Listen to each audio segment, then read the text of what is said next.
and we will hold you accountable to the furthest extent of the law. And I just want to remind people that we still have the death penalty here in the state of Utah.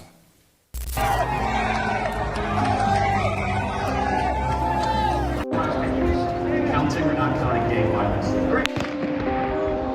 Oh my God. Kash Patel is saying that subject has been released.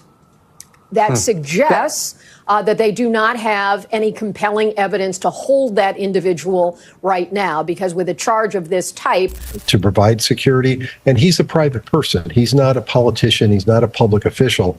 And a lot of the onus, unfortunately, for his security and his protection. As you know, America has just witnessed something shocking, something that may have never happened before in history, as Charlie Kirk has lost his life. It's truly a reckless and unbelievable moment that has shaken everyone. Now, the FBI and security authorities are fully taking action against the suspect involved. But what makes this even more shocking is what the FBI has just revealed. So, what is actually going on? And after such a reckless act, what could happen next? What does the future hold? I'll break it all down for you. Watch until the end. On September 10th, 2025, the quiet city of Orem, Utah was shaken by an event no one could have imagined. At the Utah Valley University campus, Charlie Kirk had just begun his much publicized American Comeback Tour. The atmosphere was electric. Nearly 3,000 people had gathered, filling the venue with anticipation as he took the stage to engage directly with the audience.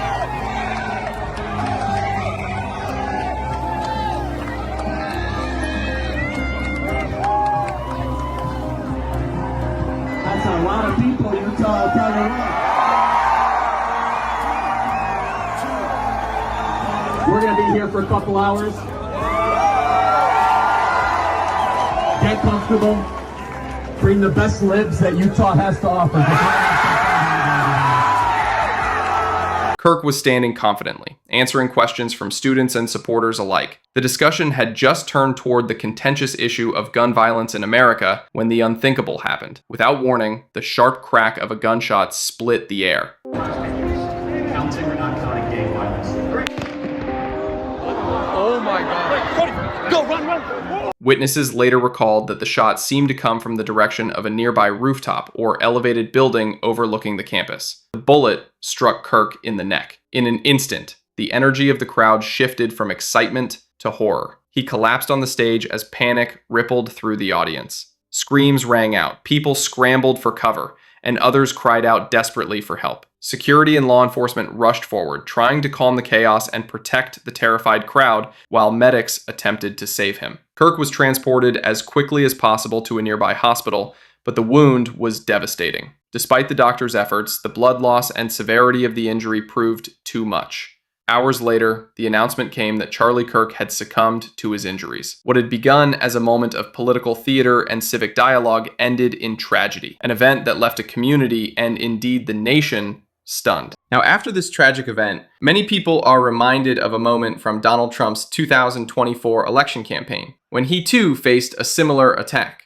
Take a look at what happened.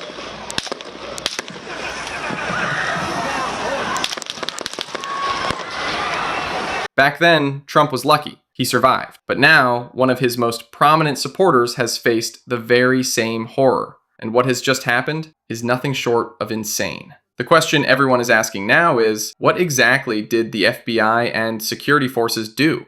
Did they act instantly, or were there failures in their response? At the same time, Utah's governor, Spencer Cox, has spoken publicly about the situation, trying to reassure a shocked and grieving public. And when someone takes the life of a person because of their ideas or their ideals, then that very constitutional foundation is threatened. Now, we have a person of interest in custody. The investigation is ongoing. But I want to make it crystal clear right now, to whoever did this, we will find you. We will try you. And we will hold you accountable to the furthest extent of the law. And I just want to remind people that we still have the death penalty here in the state of Utah.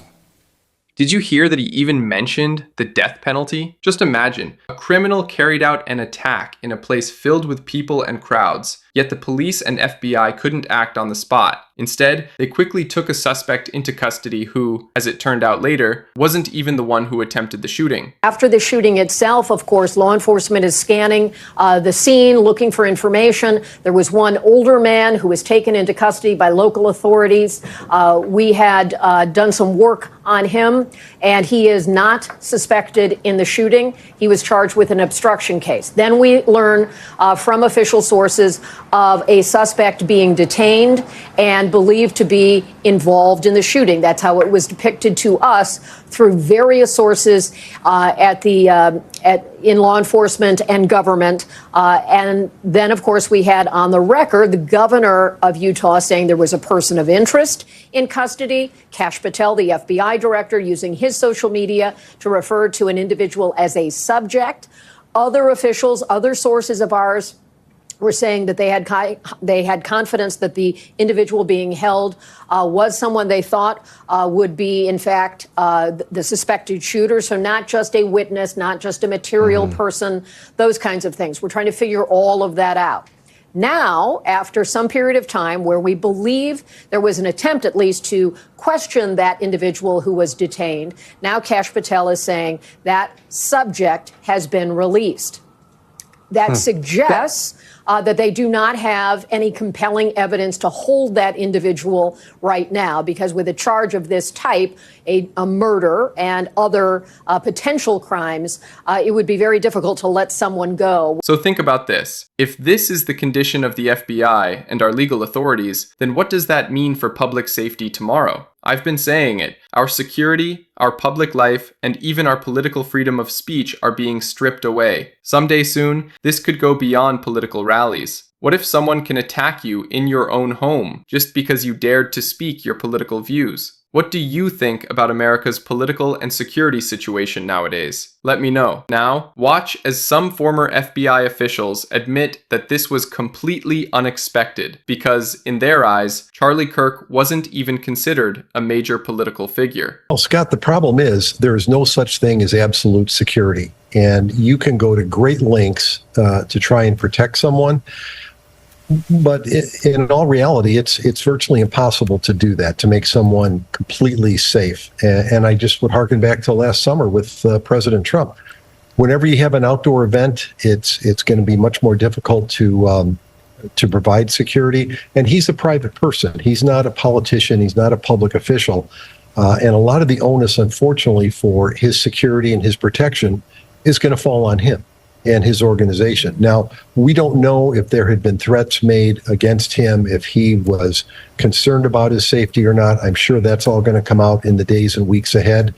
But it's just a tough thing to do, and people really have to evaluate what type of risk they want to expose themselves to these days. And it's very unfortunate that we're even having this conversation.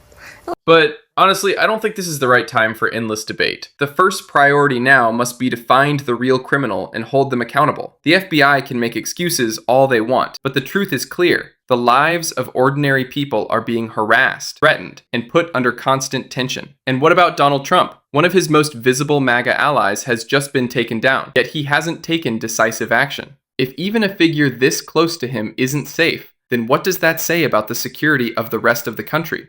What comes next? Now, let's turn to what the eyewitnesses have revealed, their intentions, their fears, and the chilling reality of what they saw unfold in front of them. After about the second question that was asked is about the time we heard the shot. I diverted to look up just for a second to see what where the sound had come from, and then seconds later witnessed Charlie with a hole in his neck and bleeding. It was at that time we laid down on the ground, not knowing what, or how many shots may follow. At that point, it was just a matter of trying to get out of the gates and go to a safe place. How does this land on your heart, Mr. Overton? Very heavily. I, as well as Ryder, my son, we're both big Charlie Kirk supporters. It hits home, having it happen here where I actually graduated from college many, many years ago. And it's just a sad day. It's a sad day. And and it'll weigh heavy on our hearts for some time. By now, you may have seen a lot of videos of Charlie Kirk debating at the Cambridge Union. You can find one on my channel, or check the description if you want to hear more about Charlie Kirk's mindset, why someone might target him, and what his intentions were. But at the end of the day, I just want to say this. Charlie Kirk's death is a truly horrific event. Something that has shaken America to its core. This is a moment that will be remembered in history, and now the government must take responsibility. What do you think? Let me know.